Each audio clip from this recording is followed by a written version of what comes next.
나눔과 나눔은 어떤 곳인지, 무슨 일을 하고 계신지 좀 소개 좀 부탁드리겠습니다. 네, 안녕하세요. 저는 나눔과 나눔에서 활동하고 있는 박진옥 상임이사입니다. 나눔과 나눔은 2011년부터 위안부 할머니분들의 장례를 지원하면서 활동을 시작했습니다. 그 이후에 기초생활수급자분들이 장례를 제대로 못 치르는 것을 보면서 그분들의 장례 지원, 그리고 무용고 사망자분들이 있다는 것을 알면서 이 모든 사람이 존엄하게 삶을 마무리할 수 있도록 하기 위한 장례 지원하는 활동을 지속해서 하고 있습니다. 무연고 장례가 무엇이고 그 무연고 장례가 필요한 이유가 무엇인지 좀 설명해 주시면 감사하겠습니다. 무연고 사망자는 간단히 말씀드리면 장례를 치를 사람이 없는 사망자를 이야기합니다. 장례를 칠 사람이 없다라는 것은 다시 말씀드리면 아예 연고자가 없는 경우이거나 또는 고인의 신원을 파악하지 못해서 가족들을 찾을 수 없는 경우이거나 또는 가족들이 있지만 경제적 어려움이라든지 관계 단절 등을 이유로 해서 시신 인수를 포기하거나 또는 기피하는 그런 경우의 사망자를 말합니다. 근데 그런 분들이 장례를 칠 사람이 없다 보니까 기존에는 직장이라는 방식, 다시 말해서 사망 후에 안치실에 계시다가 화장되고 바로 봉안되는 방식으로 화장이 진행됐습니다. 거기에는 장례식이 없다 보니까 사별자라든지 유가족이라든지 이런 분들이 고인을 애도할 수 있는 시간과 공간이 제공되지 않았었습니다. 그래서 공영장례는 가장 중요한 부분이 바로 고인을 애도하고 또한 고인이 애도받을 수 있는 그러한 시간과 공간을 마련하는 장례식이 가장 중요한 부분이라고 말씀드릴 수 있겠습니다. 서울시의 경우에는 공영장례가 두 가지가 있는데요. 한 가지는 조금 전에 말씀드렸던 무연고 사망자를 위한 공영장례가 있고요. 또 하나는 연고자가 있는데 경제적 어려움 때문에 장례를 하지 못하는 기초생활수급자분들을 위해서 그 연고자가 있는 공영장례 지원이 또 있습니다. 이는 결국 돈이 없어서 재정적 어려움으로 장례를 못하는 사람이 없도록 하기 위한 제도라고 이해하시면 되겠습니다. 나눔과 나눔이 서울시와 언제부터 이 무연고 장애를 시작하게 되었는지 말씀해 주시면 좋을 것 같습니다.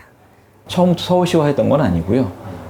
저희가 2011년부터 장례 지원을 하면서 무연고 사망자분들의 장례를 지원하려고 했었는데 쉽지는 않았습니다.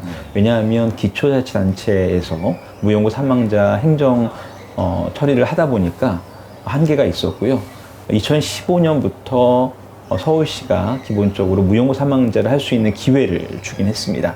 그 당시에는 비영리 민간단체 보조금 지원 사업이라는 형태로 해서 지원을 받았고, 그래서 근데 그것은 3월부터 해서 11월까지의 지원, 프로젝트 지원 사업이었습니다. 근데 저희는 그 이후에 12월, 1월, 2월도 계속적으로 후원금으로 운영을 하기 시작했고요.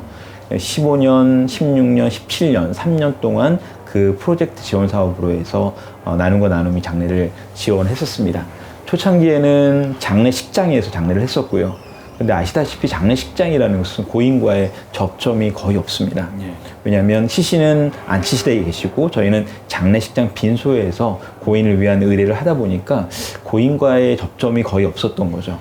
그래서 2016년 2월 달에 여기 승하원에 와서 고인을 운구하는 과정도 같이 하면 좋겠다라는 생각을 하게 되면서 여기 가족 대기실, 유족 대기실이라고 부르는데 유족 대기실에서 빈소를 차리면서 나눔과 나눔이 장례를 진행하기 시작했습니다. 그게 계기가 돼서 2017년에 서울시 의회에 서울시 공영장례 조례 제안을 하고 2018년에 서울시 공영장례 조례가 만들어지면서 본격적으로 이 공영장례 지원을 서울시랑 함께 하기 시작했고요. 그러니까 2018년에 입찰을 통해서 서울시가 그동안 저희가 사과, 배라든지 의례를 위해 필요했던 음식들을 서울시 예산으로 지원하기 시작을 했습니다. 그래서 2018년부터는 서울시가 서울시립승하원, 이곳 승하원에 위탁을 주고 서울시립승하원, 나눔과 나눔, 그리고 의전업체인 세 곳이 협력해서 무연고 사망자 공영장례와 연고자가 있는 저소득 시민 공영장례를 함께 지원하고 있는 상태입니다. 장례 진행하시다 보면은 여러 가지 사연들이 있으실 텐데요. 혹시 기억에 남는 분이나 혹시 그런 사연들이 있으신지.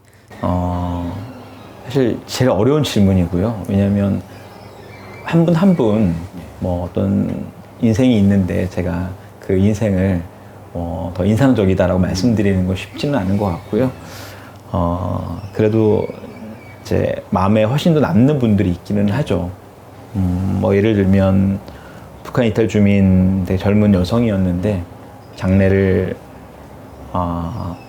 그 여명학교 교장 선생님께서 상주 역할도 해주시고 같이 여기 아래에 있는 예원 추모관에 모시는 과정을 같이 했었는데 사망 소식을 들은 순간부터 교장 선생님과 상담을 시작해서 공영장례 지원하고 그다음에 봉안하는 과정까지 전체를 했었는데요. 사실 무용고 공영장례는 일반 장례와 다르게 슬피 우는 분들이 그렇게 많지는 않습니다. 참여자들도 유가족들도 되게 오랜 기간 단절됐던 분들이 많다 보니까 오시더라도 그냥 덤덤하게 계시는 분들이 많은데 그 연명학교 교장 선생님은 참 슬프게 오시더라고요. 장례하는 동안. 그리고 봉안할 때는 더 슬피 우셔서 이 관계라는 게 꼭 가족이어야지 슬픈 게 아니구나.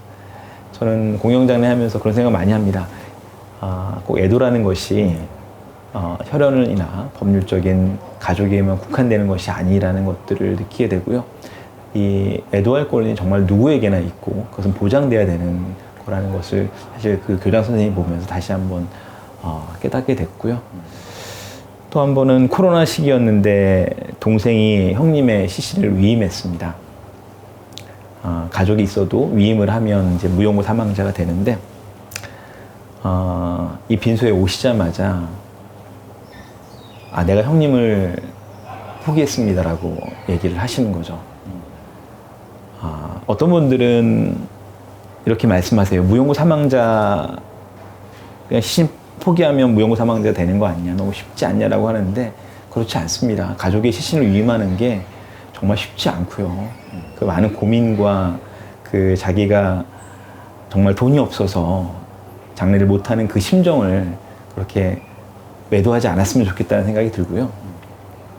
와서 정말 형님한테 되게 미안해하고 이렇게밖에 보낼 수 없는 자기의 상황, 이것들에 대해서 많이 죄송해하고, 사실 저희한테 죄송할 게 없는데 저희한테도 죄송하다는 말씀을 계속했던 더 안타까웠던 장례로 기억이 됩니다.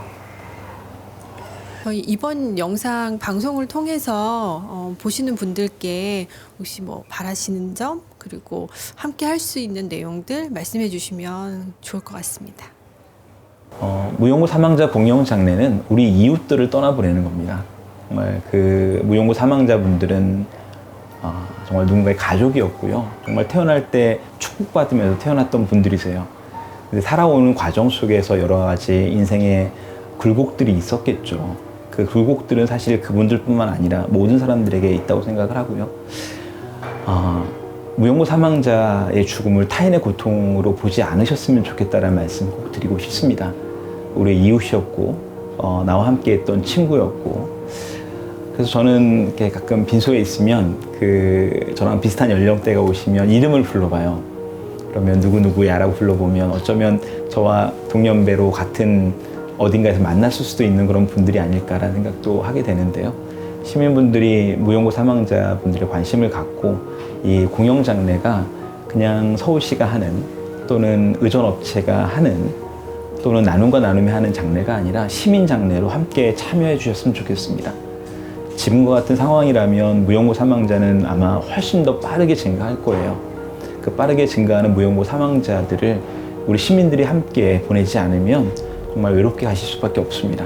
그래서 외롭지 않게 하려면 시민들이 참여하시고 함께 관심을 가져주시면 좋겠습니다. 이 방송을 보시는 시민분들과 시청자분들께서 그러면 이 무용고 장례에 실질적으로 어떻게 참여를 할 수 있는지 그 참여 방법에 대해서 설명해 주시면 고맙겠습니다. 우선은 나눔과 나눔 홈페이지와 서울시립승하원 홈페이지를 보시면 무용고 사망자 공영장례 부고가 게시되고 있습니다. 그 부고를 보고 뭐 조문을 오셔도 괜찮고요. 아니면 1365 자원봉사 포털 사이트에 들어가시면 나눔과 나눔 또는 무용고 사망자 공영장례를 검색을 하시면 자원봉사 신청을 하실 수가 있습니다. 하루에 2분씩 저희가 모시고 있고요.